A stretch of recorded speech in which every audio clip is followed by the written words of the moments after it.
what is Camel culture? So to me, to our company, it is how we describe our culture. It's everything that makes us unique about us. It's a lot of things that no one thing is extraordinary, but together it's sort of our DNA. But Camel culture to any other company is what makes them unique. What are the things about their company that the owner absolutely wants to see happen? That the team is behind those same opportunities, that they love doing it? What are the things they don't like doing? What are the quirky things about the company? How does it feel when you walk in the door? So to me, Camel culture is our environment, how it smells, how it feels, how people feel when they walk in the door. But to every other company, it's how their people feel when it walks in the door. It's their collection of unique attributes, unique sort of feeling of walking through a company. That's Camel culture. Everybody, we want to go to the moon, right? How do we get there? And so what they say is that culture eats execution for lunch. Like if you have a great idea, but you don't have a team that can pull it off, then you go nowhere. If you have a team that has great execution, but they don't get along well, they don't communicate well, the culture's not right, then what happens is that team will fall apart. But if you have the right culture, then you can attract the right team that can take the right idea and you can go to the moon. So culture, I think, is the center point. It's the piece that no one puts first. They think the idea is first, or they think, oh, we got a great team, so that's going to be first. What I want to see companies do, and what we've done, what's helped make us successful, is putting culture first. Culture gives us the team comes up with the ideas, and that drives us forward. So empowering a team, I love to think that I can empower a team, that I have the power to empower a team, but what really happens is they empower themselves. That the right culture allows a team for ideas to pop up, for them to be wrong and yet still be right. Like in an idea room, in a brainstorm, there are no bad ideas. And so what happens is bad ideas sparks new ideas, sparks better ideas. And that's the culture we're looking for. And so the empowerment is not me empowering them, it's the culture empowering them to be wrong, get it wrong, make it better, make it right. That's what we want to see happen. It's taken me years to figure this out. And most business owners start in this way. They start by saying, what do I want to get done, and how do I get them to do it? That's the process we go through. And sometimes we get a little stressed and we get a little angry, and something happens, and we say in our minds, I'll give them something to cry about. Like, you do it my way, or it's the highway. You say things like that, or you say, why were you doing that? You should have been doing this, or I told you this. So all those are ways that stress sort of takes over our business and our mindset. And what I found is, we want to do the opposite. My job is to make them, help our people grow as much as possible.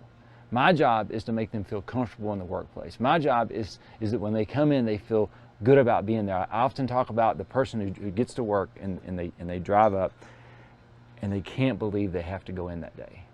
They don't like where they work, they don't like their boss, they don't like the things they do, the customers yelling at them, but they gotta go in because that's how they feed their family. And so they come in and they bring all that baggage with them, and they have a bad day, and all the people around them have a bad day, and the clients have a bad day, and the business has a bad day. But the opposite of that, if the person's looking forward to going to work, if they're going to a place where they know they're respected, that their teammates are trying to help them be successful, that their boss cares about them and their future and their family, and that they build a culture that helps them grow. Now they come in with a smile on their face, they say hello to their teammates, they help them be successful. Everyone works together, and you get that culture of success as opposed to that culture of failure. And that's what we're trying to get accomplished. That's what Camel culture is to us. That's my job, is to create an environment that makes them excited about coming to work, because if they're excited about coming to work, we have a much better chance of accomplishing everything we want to accomplish as a business. Strategies to improve our culture. A is nothing's forever. We have 25 things that make us unique, and I've totally made up that number, but it's a bunch of things. But sometimes things stop working and you let them go, and sometimes new ideas come along and you go, wow, that'd be a cool part of our culture if we had that. Like, let's try it.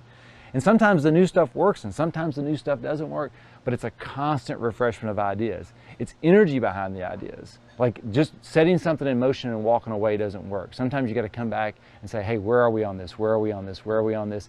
Get people moving in the right direction. Put a champion in charge. If you got a program you believe in, you can't be the owner, the CEO can't usually be the champion. They can be a cheerleader, but you need a champion, someone that comes to work and says, that's my job. I'm going to make that work. And so it's about energy, it's about champions, and it's about being willing to let things go and bring new ideas in.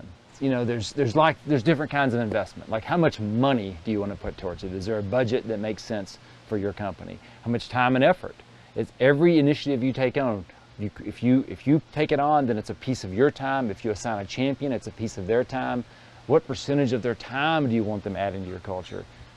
And then the last thing is, what percentage of your thinking every day? Like when you're driving into work, are you thinking about the client? Are you thinking about your people? Are you thinking about your culture? Are you thinking about a new idea? What percentage of time? And so every business owner has to make that decision. Every business owner has to decide how much money, how much percentage of my people's time, how much percentage of my own time. And I think the answer is more than you think. The answer is more than you're doing now. There's very few companies that have absolutely nailed culture down, but I found this in my research. Most that have nailed culture have also found success. And some of you, if you think about your favorite companies, the people you like doing business with, think about the people you interact with. Do they have smiles on their faces? Are they glad to be at work? Do they believe that their manager and their owners care about them? Do they enjoy doing what they're doing, or is it a job?